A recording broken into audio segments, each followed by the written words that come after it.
Histoire Les elfes. Enfin arriva le jour heureux où le comte Hermann de Rosenberg épousa sa bien-aimée Catherine, princesse de la maison de Gonzaga. L'événement fut célébré par un magnifique banquet et une fête, et il était tard avant que le comte et la comtesse puissent quitter leurs invités. La jeune comtesse dormait déjà, et Hermann sombrait dans le sommeil, lorsqu'il fut réveillé par des sons de musique douce, et, la porte de son appartement s'ouvrant, un joyeux cortège nuptial entra dans la pièce. Les personnages engagés dans cette scène extraordinaire n'avaient pas plus de 2 ou 3 travées de hauteur. Les mariés étaient au centre du cortège et les musiciens le précédaient. Hermann se leva dans son lit et leur demanda ce qui les avait amenés là et pourquoi ils l'avaient réveillé, sur quoi l'un des membres de la compagnie s'approcha de lui et dit : « Nous sommes les esprits accompagnateurs de cette classe paisible qui habite sur terre. J'ai habité de nombreuses années sous ce lieu où tu es né, et j'ai toujours veillé sur ta demeure pour la préserver du malheur. Nous avons déjà bien pris soin des cendres de tes ancêtres afin qu'elles ne tombent pas au pouvoir d'esprits hostiles et mauvais, et comme fidèles serviteurs, nous veillons au bien-être de votre maison. Puisque vous êtes aujourd'hui mariés pour la continuation de votre nom et de votre ancienne race, nous vous avons représenté cette cérémonie nuptiale, dans l'espoir que vous nous accorderez la pleine permission de garder et de célébrer cette joyeuse fête, en échange de laquelle nous promettons de vous servir, vous et votre maison, avec la plus grande disponibilité. Très bien, dit Hermann en riant. Amusez-vous autant qu'il vous plaira dans mon château. Ils le remercièrent et partirent.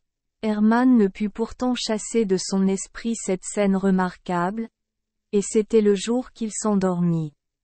Le matin, ses pensées en étaient encore occupées, et pourtant il n'en parla jamais un mot à sa femme. Au fil du temps, la comtesse lui offrit une fille. À peine Hermann avait-il eu connaissance de cet événement qu'une vieille très petite entra dans l'appartement et l'informa que la mariée elfique, qu'il avait vue dans le cortège miniature le soir de ses noces, avait donné naissance à une fille. Hermann se montra très amical avec le visiteur, souhaita tout le bonheur à la mère et à l'enfant, et la vieille femme partit. Le comte ne parla cependant pas de cette visite à sa femme. 1 an plus tard, à l'approche de son 2e accouchement, la comtesse vit les elfes à l'occasion de la visite inattendue de son mari. Les petites gens entrèrent dans la chambre en une longue procession, vêtus de robes noires, portant des lumières à la main, et les petites femmes étaient vêtues de blanc. L'une d'elles se tenait devant le comte, levant son tablier, tandis qu'un vieillard lui disait ainsi : « Nous ne pouvons plus, cher Hermann, trouver de lieu de repos dans votre château. Nous devons errer à l'étranger. Nous sommes venus prendre notre départ. De toi. Pourquoi quitteras-tu mon château ? Demanda Hermann. Vous ai-je offensé ? Non. Tu ne l'as pas fait. Mais il faut partir, car celle que tu as vue comme épouse lors de ta nuit de noces a perdu, hier soir, la vie en donnant naissance à un héritier, qui a également péri. Pour preuve que nous sommes reconnaissants pour la bonté que vous nous avez toujours témoignée, prenez une infime preuve de notre puissance.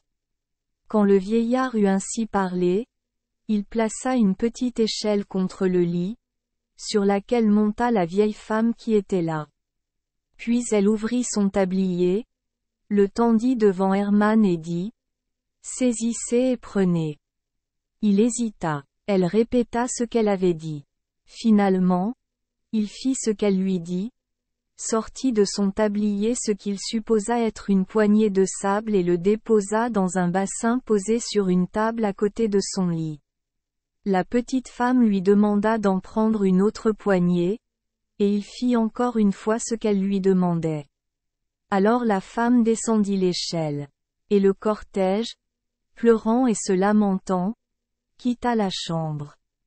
Quand le jour se leva, Hermann vit que le sable supposé qu'il avait pris sur le tablier de la petite femme n'était rien de moins que de purs et beaux grains d'or.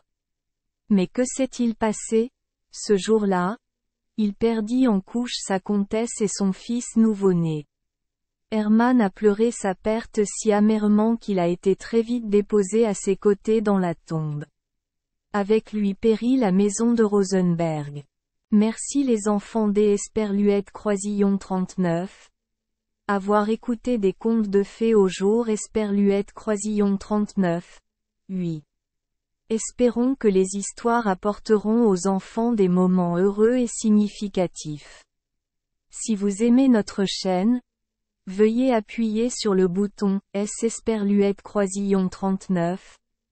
Abonner, pour ne manquer aucune histoire intéressante. Je vous souhaite une bonne nuit de sommeil et de beaux rêves. Rendez-vous dans la prochaine histoire.